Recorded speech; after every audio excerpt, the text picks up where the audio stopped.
नमस्कार, आप देख रहे हैं भारत वर्ष 17। मैं हूं आपके साथ अक्षता मौर्य। आइए रुक करते हैं खबर की। बजट सत्र के दूसरे चरण की कार्यवाही के दौरान लोकसभा में सोमवार को जबरदस्त हंगामा देखने को मिला। लोकसभा की कार्यवाही सोमवार को लगभग 30 मिनट के लिए स्थगित करनी पड़ी, जब द्रमुक सदस्यों ने केंद्रीय शिक्षा मंत्री धर्मेंद्र प्रधान की टिप्पणियों के खिलाफ विरोध प्रदर्शन किया। प्रधान ने तमिलनाडु सरकार को बेईमान बताते हुए कहा कि वह छात्रों के भविष्य को बर्बाद कर रही है और PM schools for rising India योजना पर पूरी तरह यू-टर्न ले रही है। लोकसभा में विपक्षी नेता राहुल गांधी ने सोमवार को मतदाता सूची के मुद्दे पर लोकसभा में चर्चा की मांग की, जिस पर कई राजनीतिक दलों ने कुछ सवाल उठाए हैं। लोकसभा में शून्यकाल के दौरान इस मुद्दे को उठाते हुए प्रमुख कांग्रेस नेता ने कहा कि पूरा विपक्ष मतदाता सूची पर चर्चा की मांग कर रहा है।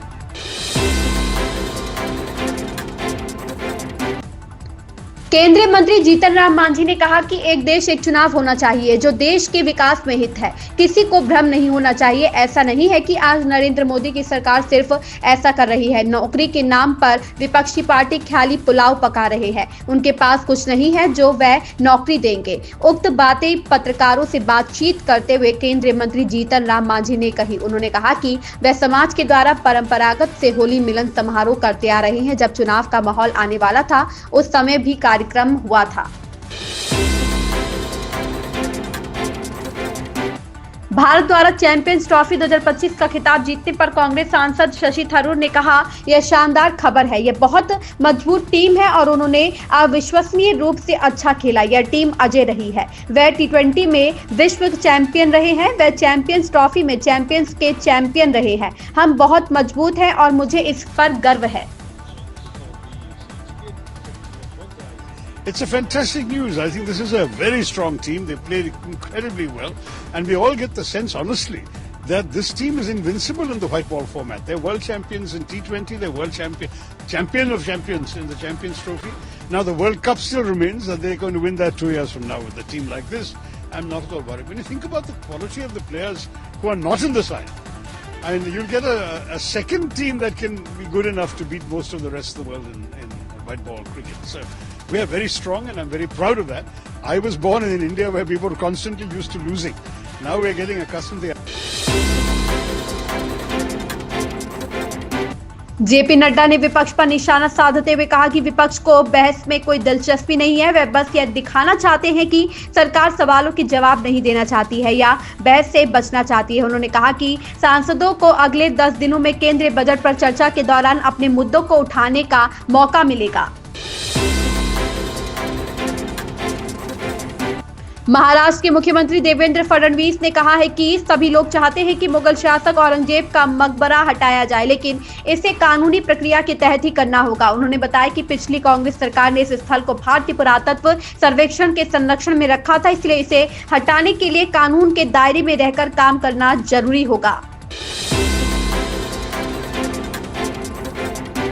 वक्फ संशोधन विधेयक पर जेपीसी के अध्यक्ष भाजपा सांसद जगदम्बिका पाल ने कहा, सरकार ने सीधे कानून पारित करने के बजाय स्पीकर से इसे जेपीसी को भेजने का अनुरोध किया। हमने 6 महीने तक सभी अल्पसंख्यक संगठनों से बात की। उनके द्वारा उठाए गए सभी बिंदुओं पर विचार किया गया और हमने एक बेहतर कानून के लिए अपनी 428 पन्नों की रिपोर्ट दी। इससे वक्फ का उद्देश्य पूरा होगा।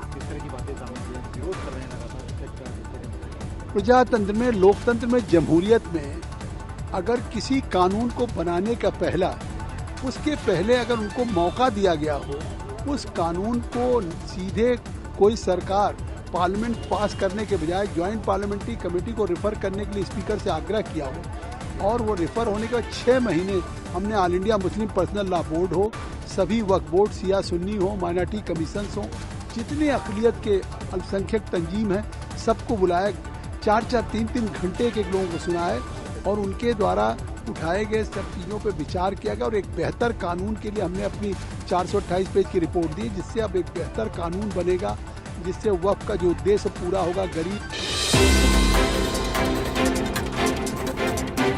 यूपी में अब 10,000 रुपए से लेकर 25,000 रुपए तक के स्टाम्प वैध नहीं माने जाएंगे। मुख्यमंत्री योगी आदित्यनाथ की अध्यक्षता में सोमवार को ही कैबिनेट बैठक में यह निर्णय लिया गया। इसके बाद अब 10,000 से लेकर 25,000 रुपए तक के स्टाम्प पत्र चलन से बाहर हो जाएंगे। हालांकि अधिसूचना जारी होने से पहले खरीदे गए पत्र 31 मार्च तक वापस किए जा सकेंगे या फिर प्रयोग किए जा सकेंगे। प्रदेश भाजपा के भीतर इस बात की चर्चा काफी गर्म है कि संगठन के नए कप्तान का ऐलान इस महीने हो सकता है। अब सवाल यही है कि प्रदेश संगठन की कमान किस चेहरे के हाथों में होगी। वह खांटी राजनीतिज्ञ होगा और युवा चेहरा या फिर महिला के हाथों में बागडोर सौंपकर केंद्रीय नेतृत्व नया प्रयोग करेगा। इन सभी प्रश्नों के मध्य वरिष्ठ युवा और महिला चेहरों का प्रतिनिधित्व करने वाले कई नाम संगठन के भीतर चर्चाओं में है। शिवसेना नेता उद्धव ठाकरे के जय शिवाजी और जय भवानी वाले बयान पर शिवसेना प्रवक्ता आनंद दुबे ने कहा, हर राज्य की अपनी प्रतिष्ठा और गौरव होता है। हमारे राज्य में जय शिवाजी और जय भवानी अक्सर बोला जाता है। हम जय श्री राम और जय श्री कृष्ण भी कहते हैं। हम यहाँ तुलना नहीं कर रहे हैं। हमारे लिए सभी समान है। यही संदेश उद्धव ठाकरे देना चाहते थे। उद्धव ठाकरे ने कार्यकर्ताओं से कहा है कि हर राज्य का अपना एक प्रतिष्ठा होता है, हर राज्य की अपनी एक सम्मान होता है। तो हमारे राज्य में हमेशा कहा जाता है कि जय भवानी जय शिवाजी। हम जय श्री राम भी बोलते हैं, जय श्री कृष्ण भी बोलते हैं, छत्रपति शिवाजी महाराज को याद करते हैं, आई तुलजा भवानी को याद करते हैं। तो यहाँ किसी से हम कोई तुलना नहीं कर रहे हैं, लेकिन हाँ, अगर कोई कह रहा है हमें जय श्री राम तो हम जय श्री राम भी कह रहे हैं, लेकिन हम अपना जय भवानी जय शिवाजी का भी उद्घोष कर रहे हैं, ताकि हमारा जोश ऐसे ही बना रहे। महाराष्ट्र की अस्मिता और सम्मान के लिए हम हमेशा ऐसे ही लड़ते रहें। इस खबर में बस इतना ही। बने रहिए भारतवर्ष 17 के साथ।